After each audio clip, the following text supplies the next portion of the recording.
এই চ্যানেলটা কেন? আসলে একটা গল্প দিয়ে শুরু করি। এই গল্পের মধ্যে কেন কথাটার উত্তর আছে। স্পেনে 2018 সালে যখন স্টুডেন্ট ভিসার জন্য ব্যাচেলরে অ্যাপ্লাই করলাম, ফার্স্ট ভিসা ইন্টারভিউয়ের দিন এম্বাসির ভিতরে কিছু ভাবি সম্প্রদায় বসেছিল। ওনারা ওনাদের হাজব্যান্ডের থ্রুতে ডিপেন্ডেন্ট ভিসা নিয়ে স্পেনে আসবেন বলে একটা ফর্মাল ইন্টারভিউ দিতে আসছিল। ওনারা তো অবশ্যই আমার চেয়ে স্পেন সম্পর্কে ভালো জানেন, যেহেতু তাদের হাজব্যান্ডস স্পেনে ইয়ার্স অ্যান্ড ইয়ার্স ধরে আছে। তো এক ভাবি আমাকে জিজ্ঞাসা করলো আমি এখানে কি করতে আসছি।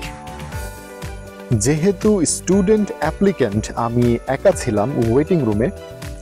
তো স্টুডেন্ট ভিসার জন্য অ্যাপ্লাই করছি শুনে রুমের সব ভাবি কথা বন্ধ করে আমার দিকে একটু তাকালো, যেন আমি প্লুটো থেকে নেমে সোজাসুজি বাংলাদেশের স্পেন এম্বাসিতে চলে আসছি।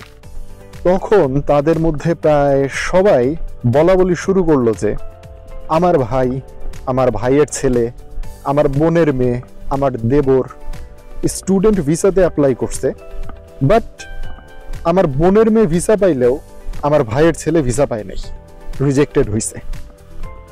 স্টুডেন্ট ভিসা নাকি স্পেন এম্বাসি দেয় না।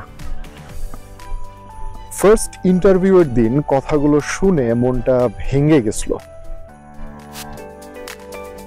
বাট স্পেনে এসে ব্যাচেলর অ্যান্ড মাস্টার্স কমপ্লিট করে 6 বছর পার করার পর বুঝতে পারলাম কেন তাদের ম্যাক্সিমাম অ্যাপ্লিক্যান্ট স্টুডেন্ট ভিসা পায়নি।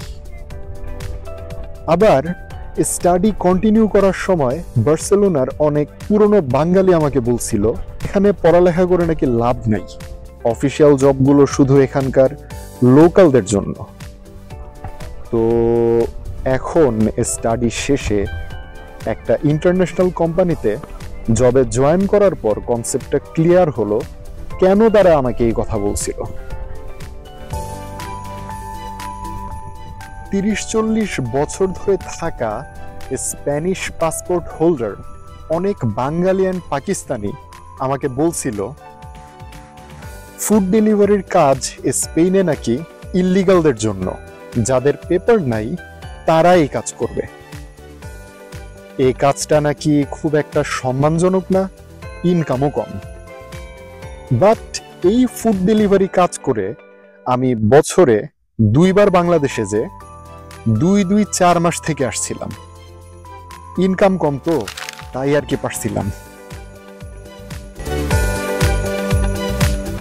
এই গল্পটা যদি এখানে শেষ করি তো এর ভিতর কিছু প্রশ্ন চলে আসতেছে, যেমন স্পেনে স্টুডেন্ট ভিসার জন্য নিজে থেকে কোনো এজেন্সির হেল্প ছাড়া অ্যাপ্লাই করে কিভাবে ভিসা পাওয়া যায়, কেন আমাদের দেশ থেকে স্টুডেন্ট ভিসার জন্য স্পেন অর ইউরোপের যে কোনো দেশে মেয়েরা প্রায়োরিটি বেশি পায়, স্টাডি কমপ্লিট করে স্টাডি রিলেটেড অফিসিয়াল জব পাওয়ার উপায় কি, এখানে ফুড ডেলিভারি কাজের চাহিদা কেমন, এই কাজ করে মাসে কত ইনকাম করা যায়।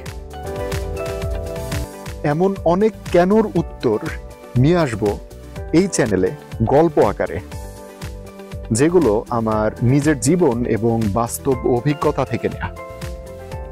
লাইক, কমেন্ট অর সাবস্ক্রিপশনের কোনো প্রয়োজন নাই, তবে আমার দেয়া ইনফরমেশন যদি আপনার পরিচিত কারো কাজে লাগবে জেনে থাকেন তো শেয়ার করতে পারেন, একজনের উপকার হবে।